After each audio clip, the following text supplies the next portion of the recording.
20 tahun. Nah, kali ini aku akan cerita tentang tips memilih PTN yang benar. Gimana sih cara milihnya? Oke, jangan lupa subscribe dan tonton sampai habis ya. Jangan setengah-setengah, jadi penjelasannya lengkap. Oke, kita mulai aja videonya. Oke ya, aku itu lulusan tahun 2018.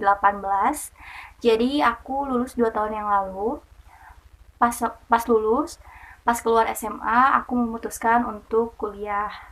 Dan aku inginnya memilih jurusan hukum di Universitas Pajajaran. Namun, pada saat itu karena aku anak IPA, jadi aku memutuskan untuk tidak mengikuti SBMPTN. Sehingga pada tahun 2018, aku memutuskan untuk mengejar sekolah kedinasan, yaitu PKN STAN. Nah, pada tahun itu aku hanya mengikuti satu ujian saja, yaitu PKN STAN, dan tidak mengikuti yang lain sebagainya seperti SBMPTN atau ujian mandiri Unpad. Aku tidak mengikuti sama sekali, aku hanya fokus pada satu itu saja.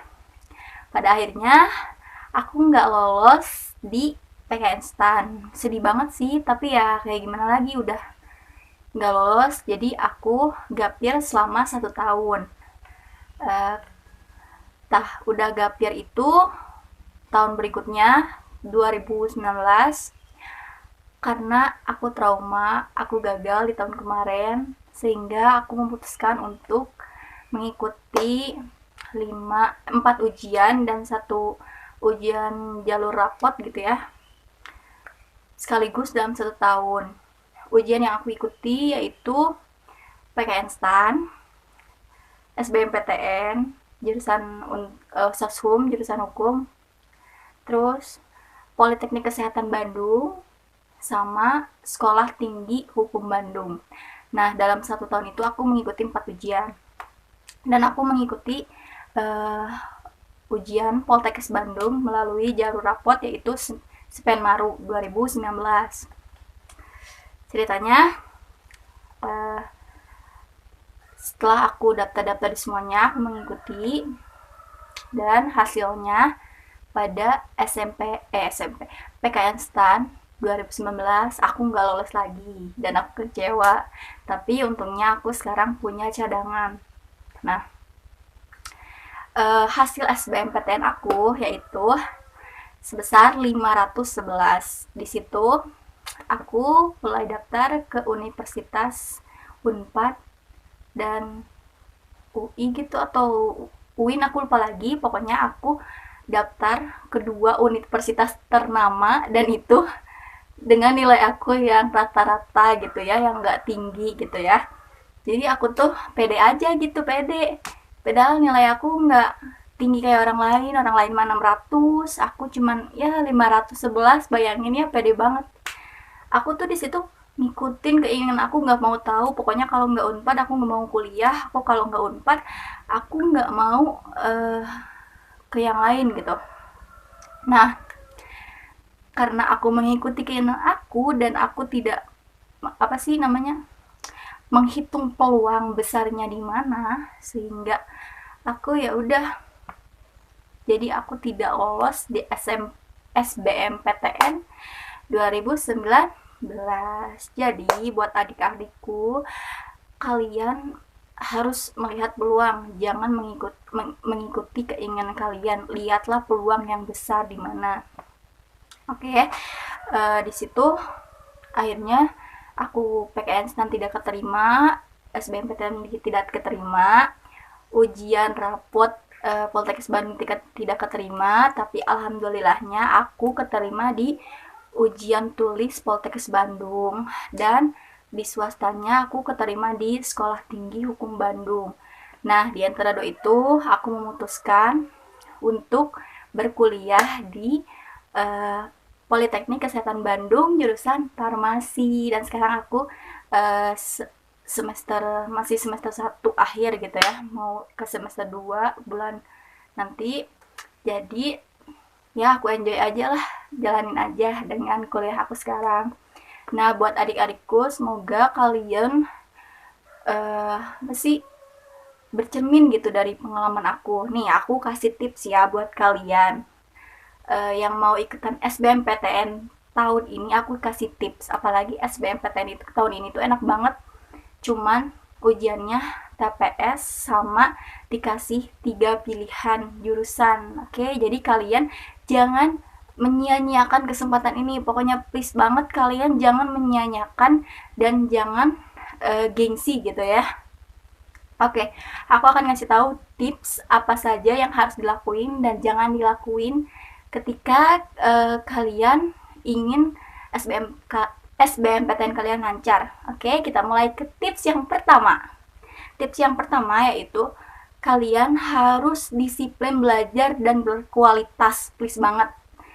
Kalian harus belajar. Kalau mau ikutin SBMPTN, kalian harus belajar. Meskipun tahun sekarang itu SBMPTN-nya cuman TPS doang, tapi please banget kalian harus belajar dan disiplin terus berkualitas. Ingat, harus berkualitas. Jangan kalian belajar lama-lama tapi belajar kalian itu tidak berkualitas. Mendingan belajar 1 hari 30 menit tapi berkualitas dan kalian itu bisa ngulik soal gitu. Tips yang kedua yaitu bentar capeknya gitu. Tips yang kedua yaitu kalian harus banyak berdoa dan tentu saja kalian gak boleh sombong ataupun kalian ngeremehin orang lain. Ini tuh penting banget. Doa itu adalah gimana ya, kunci dari kesuksesan. Jadi kalian itu harus rajin berdoa, itu sih, biar kalian itu dilancarkan dalam nanti menghadapi ujiannya. Kan kita nggak tahu nanti ada kendala apa pada saat ujian, apakah telat atau kayak gimana. Kalian harus banyak berdoa, minta kepada Allah supaya kalian dilancarkan. Dan jangan sombong, please jangan sombong. Ketika kalian udah dapat nilai bagus, please banget jangan kalian sombong atau ngerendahin orang lain. Itu bakal jadi gimana ya, takutnya jadi ngebalik gitu, jadi dampak negatif kitanya karena kita sombong dan nggak mau ngajarin teman kita yang nggak bisa dan ngerendahin orang lain. Itu nanti takutnya orang-orang yang kita remehin itu bakal ngedoain kita dan kita terkena doanya. Ngerti gak sih? Jadi kayak apa sih, didoain sama orang lain itu yang jelek-jelek sehingga kita dapet gitu, kekabul doa yang orang yang tersakiti itu pasti terkabul. Kita sehingga kita tuh terkena dampak negatifnya dan kita akhirnya nggak lulus. Please banget jangan pernah sombong, selalu rendah hati, selalu berbagi ilmu kalian. Toh kalau misalnya kalian pintar dan berbagi, itu ilmu kalian gak bakalan jadi mengurang, malah jadi menambah dan berkah. Oke, kita lanjut ke tips yang ketiga. Tips yang ketiga,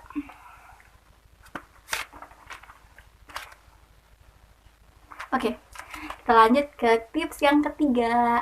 Tips yang ketiga, sesuai dengan cerita aku tadi, kalian please banget jangan bertumpu pada satu tujuan atau satu PTN. Please banget kalian harus punya cadangan. Jangan mentang-mentang kalian pinter atau kalian misalnya emang bisa banget dalam bidang itu, please banget kalian harus punya cadangan, entah itu negeri lagi atau misalnya swasta.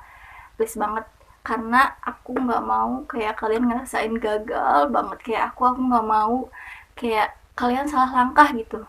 Kalian tuh harus bercermin bercermin dari pengalaman aku. Jadi kalian tuh misalnya kalian pengen unpad, kalian misalnya pilih juga, atau misalnya udah unpad ujian tulisnya, terus jalur mandirinya, terus kalau misalnya emang nggak keterima juga pilih swastanya yang bagus gitu. Jadi jangan bertumpu pada satu PTN. Oke, jangan mengulangi kesalahan aku. Oke, ya nggak apa-apa sih kalau kalian mau gap year juga, nggak apa-apa. Kalian akan merasakan gap year itu kayak gimana ya, silahkan. Tapi aku udah mengasih tahu, please jangan fokus sama satu tujuan dan harus mempunyai cadangan. Oke. Tips yang keempat yaitu kalian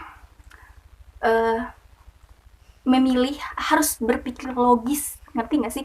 Berpikir logis, jangan berpikir sesuai keinginan kalian. Lihatlah peluang yang besarnya itu di mana. Jangan kalian mentang-mentang gimana ya? Jangan kalian gengsi. Nanti kalau misalnya universitasnya nggak bagus, jadi gengsi, jadi pengen kekeh gitu kayak aku gitu ya, kekeh pengen ke Unpad gitu ya. Tapi nggak lihat peluang di universitas lain lebih besar, itu